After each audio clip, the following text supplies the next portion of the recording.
রাধে রাধে বন্ধুরা, আমি এখান থেকে ব্লগটা শুরু করলাম। তোমরা সবাই দেখো। বন্ধুরা, আমি ভালো আছি, তোমরা সবাই কেমন আছো বলো। আশা করি তোমরা সবাই ভালোই আছো। বন্ধুরা দেখো, আজ পালং শাক দিয়ে আমি চিকেন রান্না করব। পালং শাকগুলো একটা একটা করে আমি বেছে নিচ্ছি আগে। বেছে কেন, ঘাসফুস থাকে তো, যার জন্য ভালো করে পোকা ঘাস অনেক কিছুই থাকে, যার জন্য পরিষ্কার করে বেছে নিতে হয়। বেছে নিচ্ছি ভালো করে আমি। তারপরে এগুলো কুচি কুচি করে কাটবো, বেশ ছোট ছোট করে কেটে নেব। কেটে বেশ বালতির জলে ধুবো, ভিজিয়ে রাখবো, তারপরে পরিষ্কার করে ছেঁকে ছেঁকে তুলবো। নইলে অনেক বালি কাকড় থাকে তো শাকে, তখন আর খেতে ভালো লাগবে না। সেই রান্নাটা যে কিছুই রান্না করি, শাকের তরকারি করি না কেন, তবু ভালো লাগবে না। তার জন্য ওটা ভালো করে পরিষ্কার করে ধুয়ে নিতে হবে।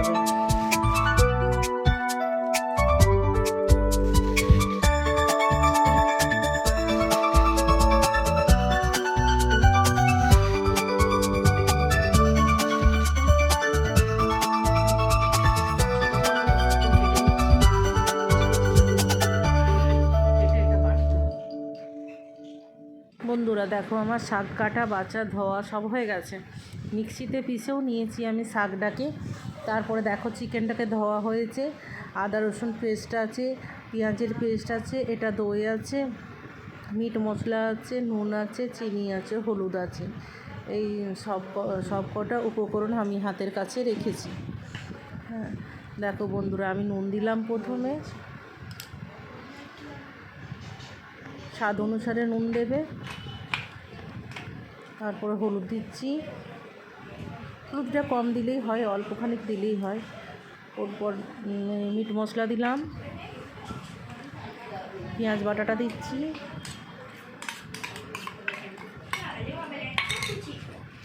আদা রসুন পেস্টটা দিচ্ছি, এই যে পালং শাকটা পেস্টটা দিয়ে দিলাম।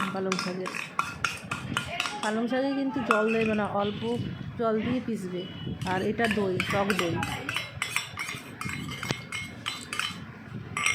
সব কটা একসাথে মিশিয়ে নেবো, মেখে রেখে দেবো।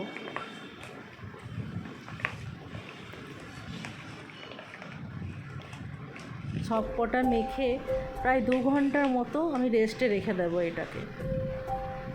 তারপরে কড়াইয়ে তেল দেব।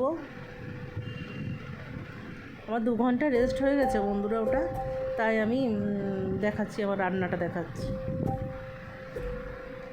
তেজপাতা দিলাম, গোটা গরম মশলা দেব, দারচিনি, লবঙ্গ, এলাচ,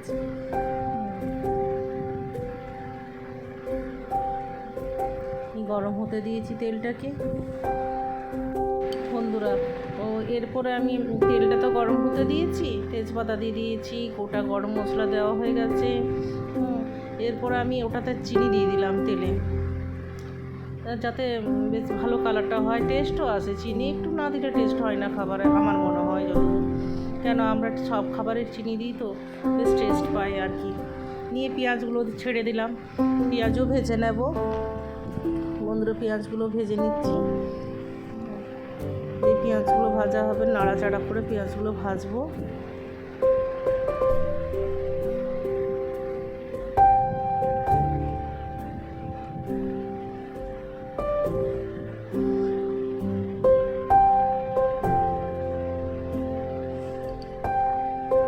পেঁয়াজগুলো লাল লাল ভাজা হয়ে গেছে, তারপরে টমেটো দিয়ে দিয়েছি।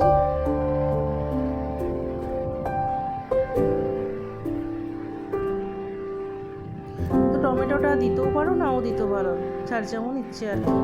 দই তো দেওয়া আছে, আর কালারের কোনো ব্যাপার নেই এটাতে। ইচ্ছে হলে দিও, না হলে নাও। বন্ধুরা এটাতে টমেটো দিলেও হবে, না দিলেও হবে। কাশ্মীরি লঙ্কা গুঁড়ো দিয়ে দিবে না, তাতেও হবে। কাশ্মীরি লঙ্কা গুঁড়ো দিলে বেশ কালারটাও হয়, এটাতেও হবে, না হওয়া নয়। দেখো আমিও দিই কাশ্মীরি লাল লঙ্কা গুঁড়োটা। আচ্ছা যাই হোক, এরপর আমি সব এগুলো দিয়ে দিলাম, যা আমার ম্যারিনেট করে রাখা ছিল সব কিছু। চিকেনটার মধ্যে যা সব কিছু তো মশলা দেওয়াই রয়ে গেছে এটাতে, ব্যাস এটা দিয়ে দিলাম। এই যে নাড়াচাড়া করছি, নাড়াচাড়া করবো, আবার ঢাকা দিয়ে করবো, কম আছে ঢাকা দিয়ে করবো এটাকে। আর কিছু মশলা দিতে হবে না, সব কিছু তো দেওয়া আছে। বারবার নাড়াচাড়া করতে হবে আর ঢাকা দিয়ে দিয়ে রাখতে হবে। দেখো বন্ধুরা, প্রায় চিকেনটা হয়ে এসছে আমার, কিন্তু এই জলটা যতক্ষণ না মরবে ততক্ষণ হচ্ছে না আর কি। জলটা পুরো ড্রাই হবে, তারপরে আমি নামাবো। দেখছি চিকেনটা সেদ্ধ হয়েছে কি না। দিয়ে আবার ঢাকা দিয়ে রাখছি। কম আঁচেই করি আমি। জলটা ঢেলে দেবো, বেশি আঁচ করে দিয়েছি। এরপর বেশি আঁচ করে দিলাম বন্ধুরা, কেন কি জলটা ধুয়ে দিয়েছি তো, তাই জল দিচ্ছি। আমি চিকেনে তো জল দিই বেশি জল কেটে যায়। তাই তো বন্ধুরা, রান্না হয়ে গেল। বন্ধুরা, আমার ব্লগটা ভালো লাগলে তোমরা লাইক, কমেন্ট, শেয়ার অবশ্যই করো। সাবস্ক্রাইব করো। বন্ধুরা দেখো, আমার চিকেনটা হয়ে গেছে। হওয়ার পরে এই যে কালারটা দেখো